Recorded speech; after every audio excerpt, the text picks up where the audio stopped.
Bạn đã từng gặp trường hợp này chưa? Bạn đặt một lệnh buy stop vàng tại mức 4.000 trước khi mà thị trường đóng cửa cuối tuần.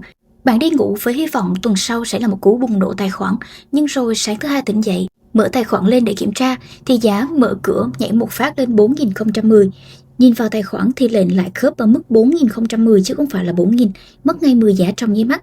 Lúc này thì các bạn đang rất là hoang mang và không biết là sàn đang có vấn đề gì, sàn có đang chơi xấu mình hay không? Câu trả lời là không, đó là quy định cực kỳ rõ ràng về gap differ, một cơ chế giúp sàn xử lý lệnh công bằng và minh bạch. Hôm nay thì kênh Xtrading sẽ giúp bạn hiểu chính xác gap forex là gì và vì sao nó xuất hiện và vì sao nó quan trọng, Xnet bảo vệ trader như thế nào khi mà thị trường nhảy gap nhé. Đây là channel Xtrading, nơi cung cấp những thông tin hữu ích nhất về hoạt động trading trên sàn Xnet. Xtrading là đối tác phát triển hàng đầu của Xnet tại Việt Nam. Nếu bạn là người mới đến với Xtrading, hãy bấm vào nút đăng ký kênh để có thể nhận được những video mới nhất mà Xtrading phát hành.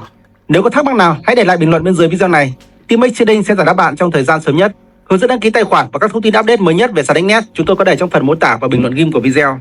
Ngoài channel mà bạn đang tìm hiểu, bạn có thể truy cập vào website của kênh Xtrading để tìm hiểu những thông tin về sàn Xnet. Đường link của website tôi có để trong phần bình luận ghim hoặc trong phần mô tả của video. Đầu tiên thì chúng ta sẽ cùng tìm hiểu về khái niệm gap forex. Thì gap forex là khoảng trống giá trên biểu đồ, nơi mà không có giao dịch xảy ra khi mà giá đóng cửa mức 4.000. Và khi mở cửa thì giá nhảy thẳng lên 4.010, không có bất kỳ cây nến nào xuất hiện từ 4.001 tới 4.009, đó chính là gap forex. Vậy thì gap thường xuất hiện khi nào? Đầu tiên là mở cửa phiên đầu tuần cho tin tức ở cuối tuần, và khi có các sự kiện mạnh như non-farm, CPI hay là FOMC, tâm lý thị trường biến động đột ngột. Và hệ quả của gap là gì? Gap là giá nhảy cóc và dễ kích hoạt lệnh bất ngờ, tạo trượt giá lớn, lời nhiều hoặc là sẽ lỗ nhanh.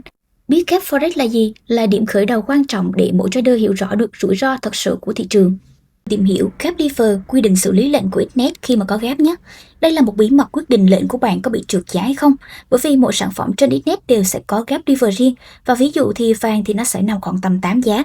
Trường hợp 1 là gap lớn.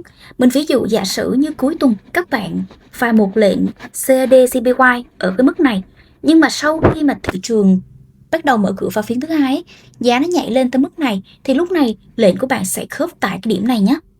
Giả sử vàng đi, các bạn đặt một cái lệnh vào cuối tuần là 4.000, và khi mà giá nhảy lên 4.020 khi mà mở đầu tuần ấy, thì lúc này lệnh của bạn sẽ được khớp tại mức giá thị trường đầu tiên là 4.020.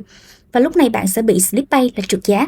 Nhưng đây chính là quy luật chung của thị trường và không riêng Xnet, tất cả các sàn đều như vậy hết. Trường hợp thứ hai là gap nhỏ. Đây sẽ là một ưu đãi đặc biệt của Xnet. Giả sử như cuối tuần từ 4.000 và giá nhảy gap lên là 4.005, thì gap chỉ khoảng tầm từ 5 giá, là nhỏ hơn 8 giá so với quy định của Xnet. Thì cách xử lý là Xnet sẽ khớp đúng lệnh của bạn đặt 4.000. Đây sẽ là một cái lợi thế rất là lớn, các bạn sẽ không bị trượt giá và bạn được bảo vệ dù thị trường đã nhảy qua điểm đó. Đây chính là một cơ chế hiếm giúp trader giảm rủi ro khi mà nhảy gap. Lúc này lệnh nó khớp thì các bạn đã có luôn lời rồi. Phần thứ ba là lệnh stop và lệnh limit khi mà gặp gap. Đầu tiên, lệnh stop thì gồm có 3 stop, set stop và stop loss. Thì khi chạm điểm kích hoạt thì sẽ trở thành lệnh thị trường. Gap càng lớn thì chúng ta sẽ gặp thua lỗ và đau ví càng nhiều. Đây là nhóm lệnh rủi ro cao khi mà gặp gap forex. Thứ hai là lệnh limit và take profit. Thì đối với cái nhóm lệnh này thì chúng ta sẽ gặp gap thuận hướng và mình sẽ được hưởng lợi.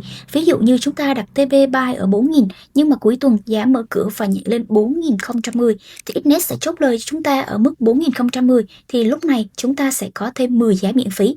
Trượt giá dương, đây chính là một lợi thế lớn, và gap không chỉ là rủi ro mà nó còn chính là cơ hội để chúng ta kiếm tiền. Khi bạn thực sự hiểu gap là gì thì bạn sẽ nhận ra vấn đề không phải cú nhảy giá mà là ở cách bạn chuẩn bị nó khi mà nó xảy ra. Nó là một bài học thực chiến mà bất kỳ trader nào cũng phải nên nắm. Và mình sẽ chia sẻ cho các bạn một số mẹo kinh nghiệm như sau. Đầu tiên là tránh lệnh stop qua kỳ nghỉ cuối tuần. Khi mà thị trường vừa mở cửa là lúc cảm xúc và bản tin cuối tuần bùng nổ. Thứ hai là phải luôn kiểm tra mức gap differ của từng sản phẩm. Vàng, dầu, crypto, mỗi loại đều có một gap differ khác nhau. Nắm được chỉ số đó thì bạn sẽ biết được mình sẽ được bảo vệ như thế nào. Thứ ba là đặt TP thông minh. Gap thuận hướng là món quà trời cho, một cú nhảy đẹp đúng giá sẽ khiến extra profit không cần phải xin phép. Hãy để thị trường giúp bạn chứ đừng chống lại nó. Và thứ tư là giao dịch dựa trên kế hoạch, không dựa trên hy vọng. Gap là tín hiệu để cảnh báo tâm lý thị trường đang chuyển biến mạnh.